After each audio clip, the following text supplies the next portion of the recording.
There's only three things that you gotta do to become an informatics nurse, and spoiler alert, spending $20,000 and 2 years of your life getting a master's is not one of them. The first step is developing relevant experience. Now, you wanna start off by prioritizing obtaining super user experience. For anybody who doesn't know, super users are staff that receive earlier and advanced training when it comes to troubleshooting the EMR, and they are the first go-to in a department anytime there's an issue that pops up. The reason why super user experience is the most important type of experience is it's the closest you can get to doing informatics work without actually having an informatics job. Their primary role is to be the bridge between frontline staff and the IT team, and they can help determine whether or not an issue that is being experienced is a technical issue or a workflow issue. Back in 2019, when my hospital was switching from Sunrise Clinical Manager to Epic, I was asked to be a super user. And honestly, this is the one thing I can say that made it super easy for me to be able to land a six-figure nursing informatics job that I get to work from home. I started off by becoming the primary point of contact for all things related to the electronic healthcare record and the move to Epic. And as I started doing that work, I started getting recognized and I started developing all of the relevant skills that I would need to be successful in an informatics role. It also allowed me to become acquainted with my organization's IT and informatics teams, which we'll get to in a little bit, but honestly, that was one of the main reasons it was as smooth of a transition as it was for me. The second type of relevant experience that you absolutely need to get is leadership experience.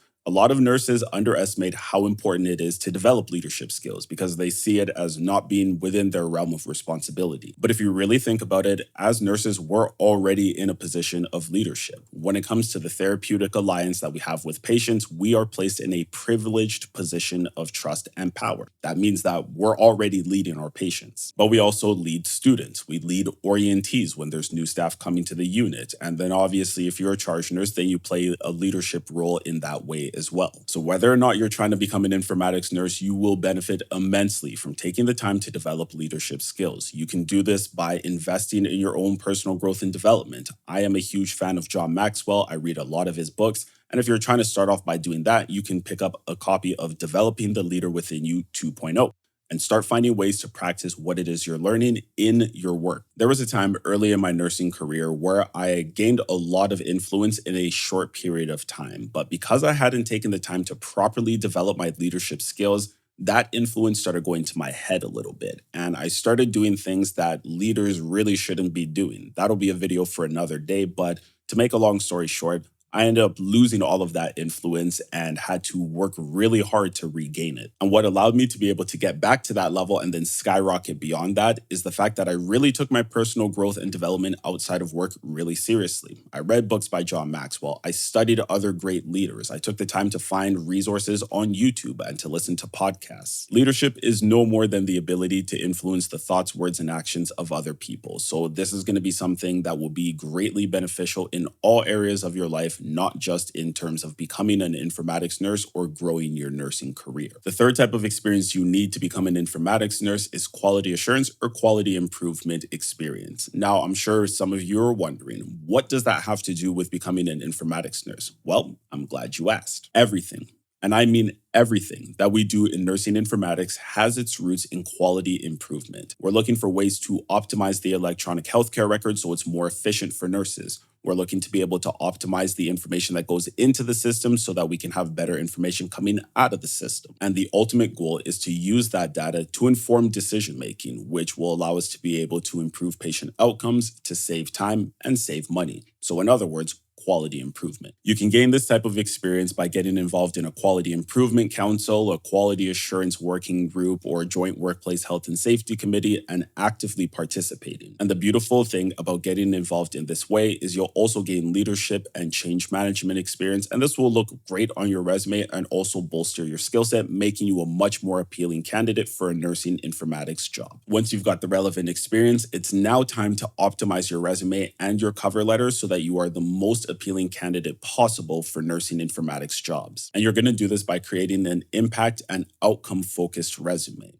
What do I mean by that? Most nurses, and I'm sure that you're probably guilty of this too, have resumes that list all the places that they worked, the populations they cared for, and the skills that they used. And while this is how they teach us to build our resumes in nursing school, you gotta understand that the resume that got you into bedside nursing will not get you out of it. Think about it logically. Do you really think that they're gonna care that you have ACLS and PALS and that you have an advanced IV certification when you're going to be working in a job outside of an acute care setting? Obviously not. So take that off your resume. Instead, what you're going to do is you're going to take the things that you have done to gain relevant skills, such as participating in working groups and committees and getting involved in any quality improvement initiatives, and you're going to use that to actually generate statistics on how you've improved patient outcomes. I'll give you this example here. I was one of the founding members of the Quality Assurance Committee in my department, and the first thing that we did is start focusing on how we can reduce the number of unsafe items that were left out on the unit. At that time, I was working in an inpatient child and adolescent mental health unit, so keeping the environment safe by ensuring that we didn't have sharp objects or other non-permissible items was crucial. We started off by gathering data on how often these unsafe items were being found on the unit and looking at some of the reasons why this might be happening. And once we had that information, we implemented policy and procedure changes aimed at addressing the root causes. 3 months later, we collected that data again and observed that there was a 40% reduction in the number of unsafe items being found on the unit. Here's another example of how I've done this in the past. When I became a super user, I took over submitting all the IT tickets in my department, and there were 2 reasons why I did this. Number 1, I wanted to ensure that these tickets were actually getting resolved, and number 2, I wanted to be able to track the whole process from submitting the ticket to the actual resolution. The nice thing is they send you an email every time that a ticket gets submitted, anytime that the issue is updated and new comments are added, as well as when there is a resolution. So it was really simple for me to go through my emails to understand, okay,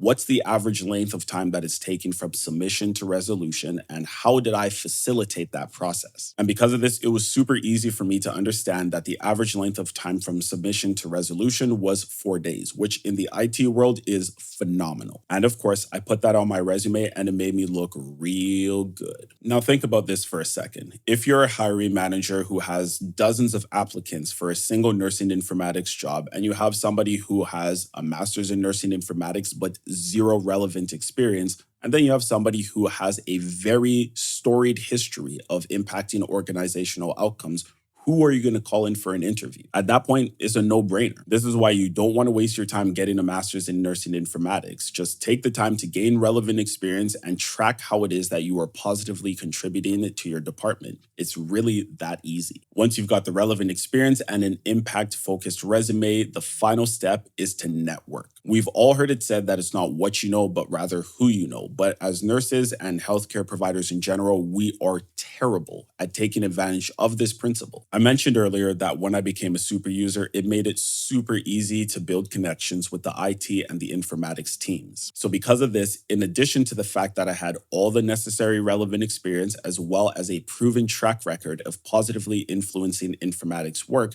when an opening on the team came up, I was a shoo-in for that position. I mean, I was already doing all the work, so it was a foregone conclusion that the job was going to me. In order to start expanding your network, here's what you're going to do. You're going to find out who the leader of the informatics team is in your organization, and you're going to send them an email. You're going to ask for just 15 minutes of their time to meet over coffee or virtually and just ask them a couple questions. Start off by asking them about their journey to informatics and what draws them to this type of work. You can then ask them about the educational backgrounds of the people on their team and what sort of experience they had before joining. Ask them about the projects that they're working on and if there's any possibility that you can jump on and support them in any way, shape, or form. And you always want to end off by asking if there's any opportunities for you to shadow. You'll be amazed at how willing they'll be able to do this. A lot of people who are in the field of informatics are so excited when other people are excited about the work that they do. If you want to learn more about nursing informatics, click this video right here. But if you're ready to get your transition started and the only thing you need to know is how to apply these 3 steps in your specific situation,